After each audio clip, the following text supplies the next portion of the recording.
Social മീഡിയയിൽ കറങ്ങി നടക്കുന്ന ഒരു ന്യൂസാണ് ദുബായിൽ അനീഷിന് ആഡംബര വീടും ഗോൾഡൻ വിസയും ലഭിക്കാൻ പോകുന്നു എന്നുള്ളത്.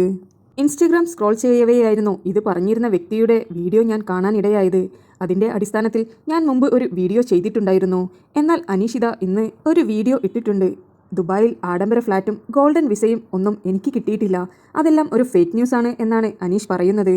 ഇത് അറിഞ്ഞിട്ട് പല മാധ്യമപ്രവർത്തകരും പല ആളുകളും എന്നെ വിളിച്ച് അന്വേഷിക്കുന്നുണ്ട്. എന്നാൽ അത് ഒരു സത്യവിരുദ്ധമായ കാര്യമാണ് എന്നാണ് അനീഷ് പറയുന്നത്. അനീഷിനെ സ്നേഹിക്കുന്ന പ്രേക്ഷകർക്ക് വീണ്ടും ഇതൊരു നിരാശപ്പെടുത്തുന്ന ന്യൂസാണ്.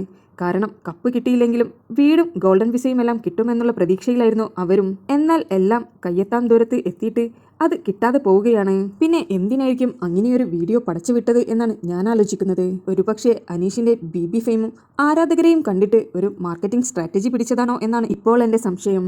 അനീഷിനെ കുറിച്ച് വിമർശിച്ചിട്ടും അനുകൂലിച്ചിട്ടുമെല്ലാം ഞാൻ ഒരുപാട് വീഡിയോസ് ചെയ്തിട്ടുണ്ട്. അനീഷിന് ബിഗ് ബോസിന്റെ ഭാഗത്തു നിന്ന് ഫസ്റ്റ് റണ്ണറപ്പിന്റെ കപ്പും അതുപോലെ ക്യാഷ് പ്രൈസും ലഭിക്കാത്തതിൽ എനിക്ക് നല്ല വിഷമമുണ്ടായിരുന്നു. എന്നാൽ ഈ ന്യൂസ് കണ്ടപ്പോൾ ഞാൻ കരുതിയിരുന്നത് ഇത് ജെനുവിൻ ആയിട്ടുള്ള കാര്യമാണെന്നാണ്. അതുകൊണ്ട് ഒരുപാട് സന്തോഷിച്ചിരുന്നു. എന്നാൽ അനീഷ് എന്ന് പറഞ്ഞപ്പോൾ വീണ്ടും ഒരു വിഷമം തോന്നിയിട്ടുണ്ട്. അനീഷിന് വീടും ഗോൾഡൻ വിസയും നൽകാമെന്ന് പറഞ്ഞ വ്യക്തി തന്നെ ഇനി രംഗത്ത് വന്നിട്ട് എന്താണ് സത്യമെന്നുള്ളത് പറയുന്നത് വരെ നമുക്ക് കാത്തിരിക്കാം. നിങ്ങൾക്ക് ബിഗ് ബോസ് കണ്ടസ്റ്റൻസിന്റെ അപ്ഡേറ്റ്സ് അറിയുവാൻ താല്പര്യമുണ്ടെങ്കിൽ എൻ്റെ ചാനൽ സബ്സ്ക്രൈബ് ചെയ്ത് സപ്പോർട്ട് ചെയ്യുക.